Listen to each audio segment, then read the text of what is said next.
Terima kasih Anda masih bersama kami di Kompas Petang, saya Cynthia Rompas. Saudara Guru Besar Filsafat Riyakara Romo Frans Magnisuseno dalam sidang sengketa Pilpres di Mahkamah Konstitusi mengibaratkan Presiden seperti pencuri jika menggunakan bansos untuk memenangkan paslon tertentu.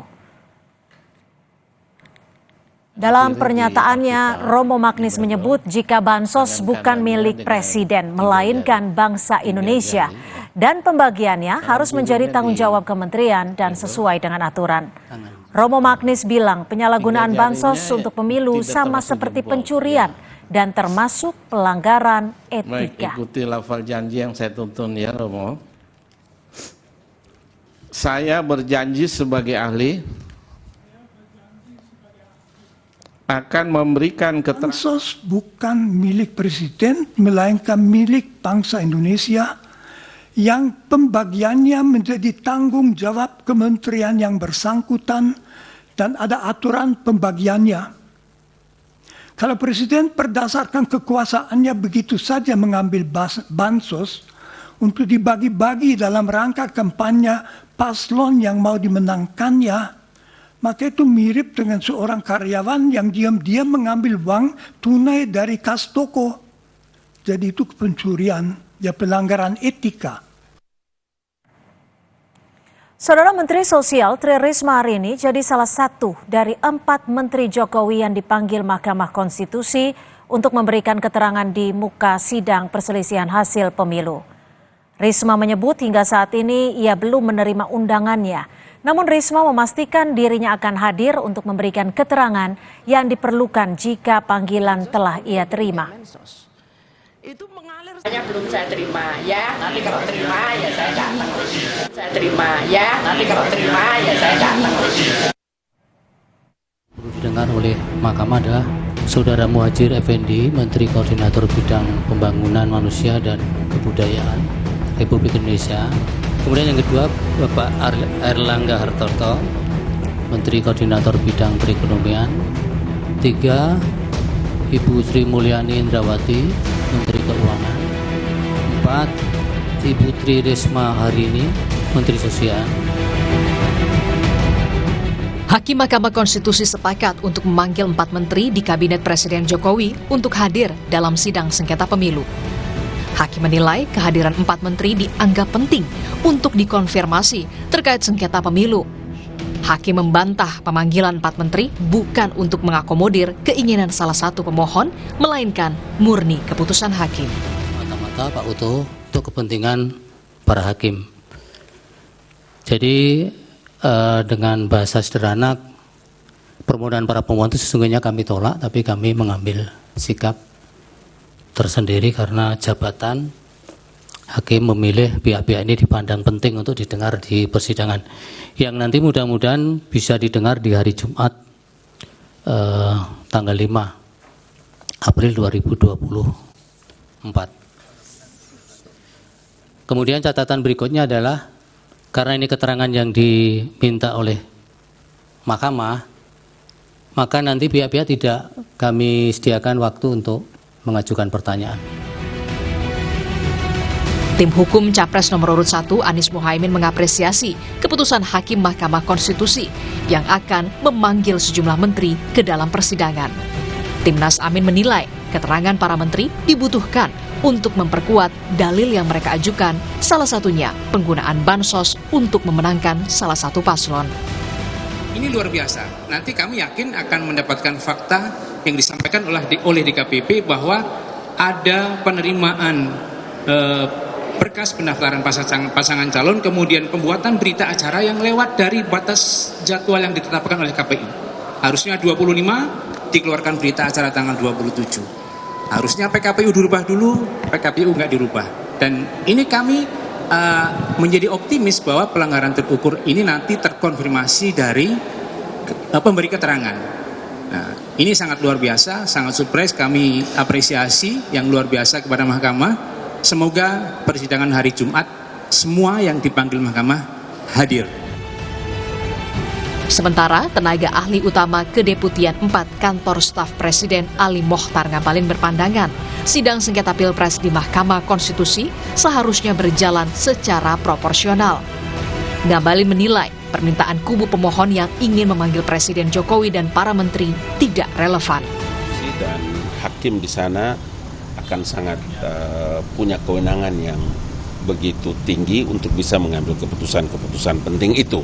Di samping, mari kita lihat jalannya persidangan itu secara proporsional agar bermainlah di areal itu. Tidak usah lagi Mahkamah Konstitusi itu menjadi satu tempat untuk orang menggunakan kepentingan-kepentingan politik praktis. Hakim Mahkamah Konstitusi memutuskan untuk memanggil 4 menteri Jokowi untuk bersaksi di sidang sengketa pemilu pada 5 April 2023. Tim Liputan, Kompas TV.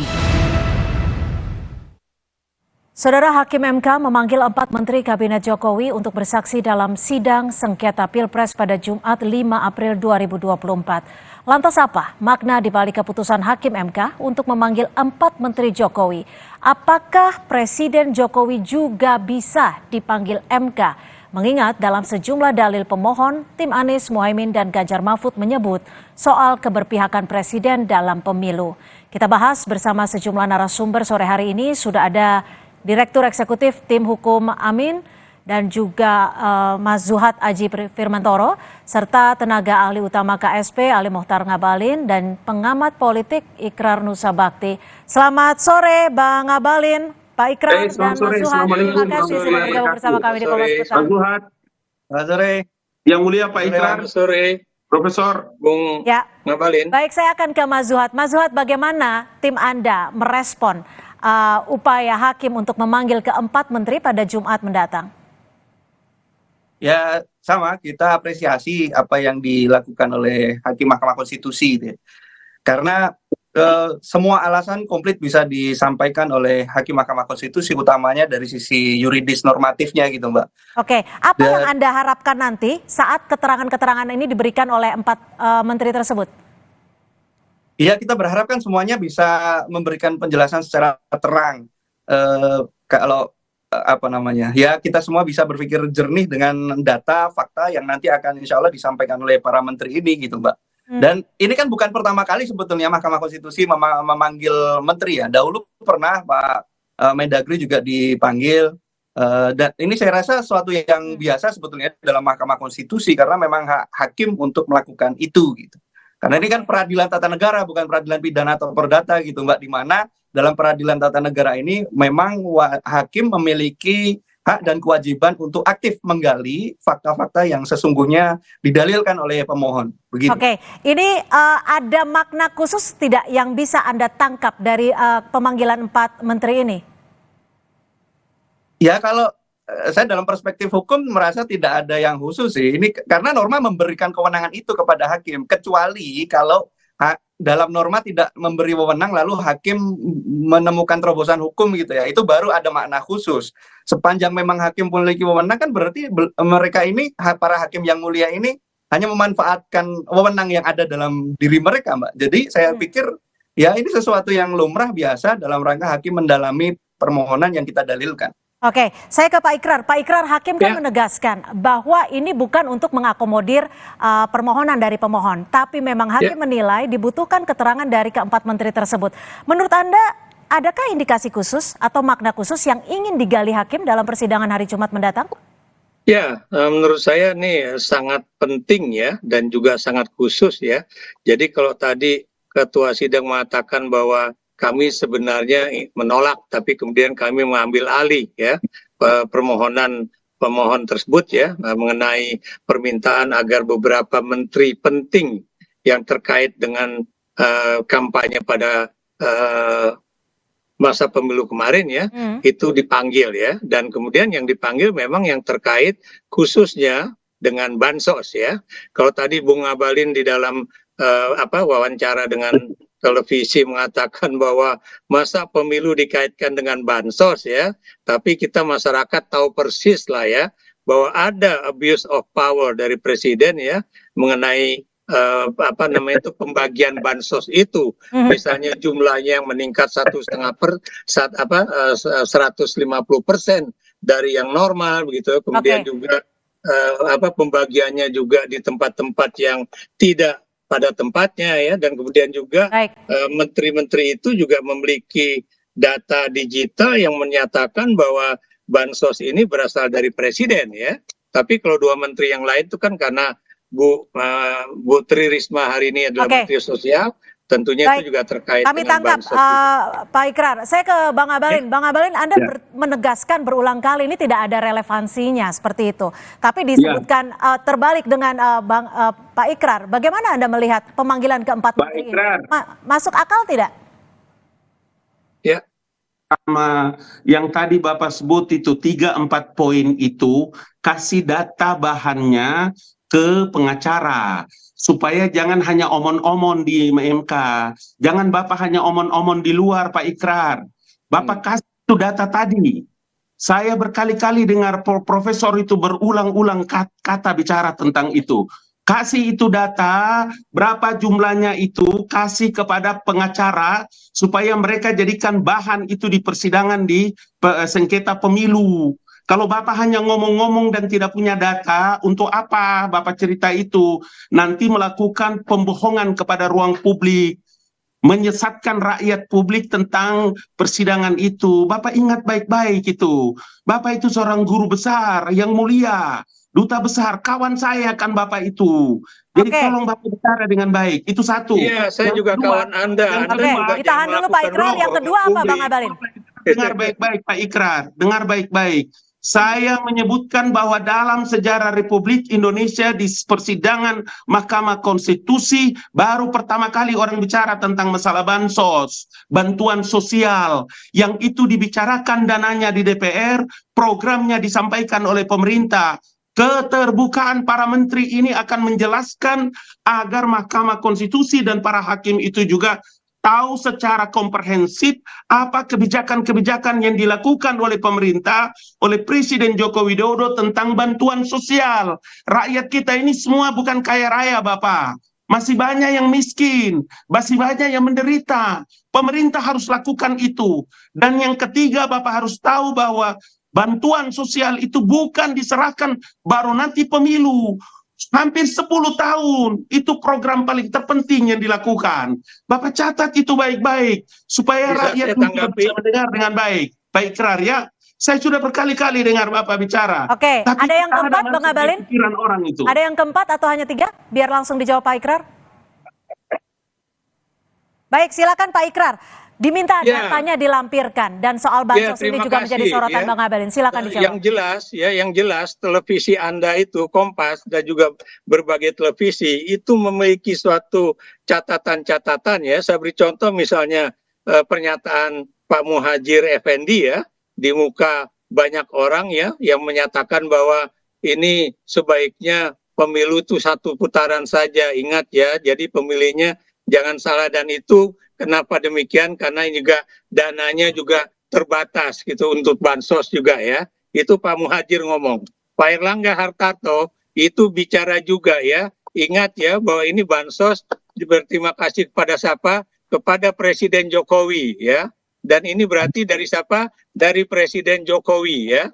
Dan kemudian Bang Mokhtar ya, kita sahabat ya, kita juga pernah berdiskusi secara baik ya, dan kalau Anda menuduh saya seakan-akan melakukan pembohongan publik ya, data menyebutkan bahwa yang ada di dalam Kementerian Sosial itu jumlahnya itu benar-benar fix ya, dan kemudian ketika pemilihan umum ini akan berlangsung, data itu bertambah dengan 50% tambahan ya, dan kemudian Anda tahu bansos itu benar Anda mengatakan bukan cuma 10 tahun, tapi sejak eranya Presiden Jokowi juga sudah dilakukan.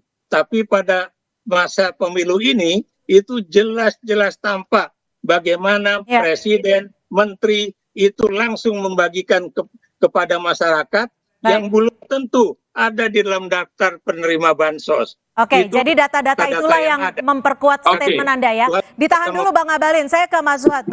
Mas Zuhad, tadi kan Bang Abalin menyebut bahwa keterangan menteri nanti justru bisa membuka apa yang terjadi terkait soal bansos ini. Kalau dari pihak Anda justru akan membuka dari sisi mananya nih? Iya, baik. Jadi supaya tidak salah memahami, yang kita soal itu kan sebenarnya bukan bukan sekedar bansosnya ya. Kalau bansos itu kewajiban negara, itu program yang sangat baik untuk masyarakat kita. Kita dukung itu. Tetapi menjadi problem ketika bansos dipersonifikasi dan kemudian kita duga dipolitisasi. Nah, pada poin itulah kemudian kita memohon kepada Mahkamah Konstitusi untuk diadili, ditakar oleh Mahkamah Konstitusi. Yang begini ini adil atau tidak, kan gitu pertanyaannya. Menurut Anda itu Nah, bisa dibuka melalui keterangan 4 menteri nanti? Soal bansos dipolitisasi? Nah, itu dia. Saya sepakat dengan Bang Abalin tadi. Kehadiran menteri itu penting untuk menjelaskan fakta yang sebenarnya supaya kita bisa jernih juga nih.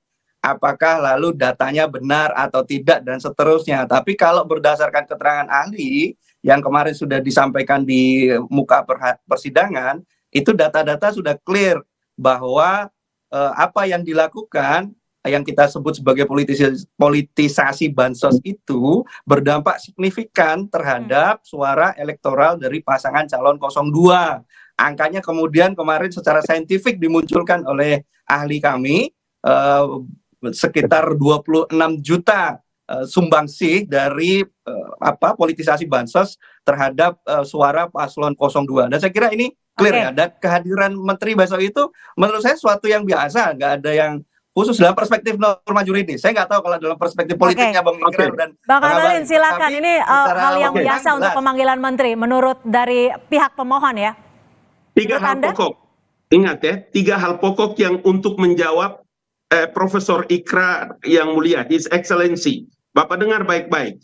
Data yang pertama yang tadi disebutkan oleh Departemen Sosial, sekali lagi, kalau Bapak miliki data itu, please, pada hari Jumat, kasih kepada pengacara supaya nanti bisa diserahkan kepada hakim agar bisa dikonfrontir dengan data-data yang disampaikan oleh menteri kepada mahkamah, kepada hakim. Karena Bapak tidak mengemukakan tentang data-data terpadu kesejahteraan sosial yang disebut dengan DTKS.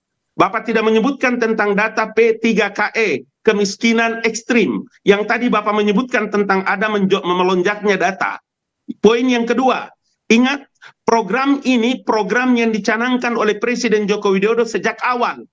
Apa yang salah dengan istilah itu dilakukan oleh Presiden Joko Widodo? Yang ketiga, yang keempat, kalau agenda-agenda itu kemudian disampaikan oleh para menteri tentang pelaksanaan pemilu yang dilaksanakan secara terbuka, tidak ada satu orang yang bisa bersembunyi di balik penipuan dan kebohongan yang terjadi pada pemilu 2024 ini. Apanya yang salah? Data-data mana yang Bapak tidak sebutkan atau yang perlu untuk harus dikemukakan di Mahkamah Konstitusi? Monggo, silakan dikasih tahu agar para pengacara itu menyerahkan kepada hakim supaya hakim bisa sekali lagi mengkonfrontir. Ini terbuka sidangnya dan bisa diakses oleh siapa saja. Tidak ada yang bersembunyi, tidak ada yang main-main dalam persidangan ini. Baik, itu yang kami saya tangkap, maksudkan. Bang Abalin. Lalu dengan pemanggilan keempat menteri ini pada hari Jumat, apakah akan berujung pada pemanggilan atasan dari keempat menteri yang dalam hal ini adalah Presiden Joko Widodo? Kita akan kembali bahas usai jeda. Tetap bersama kami di Kompas Petang.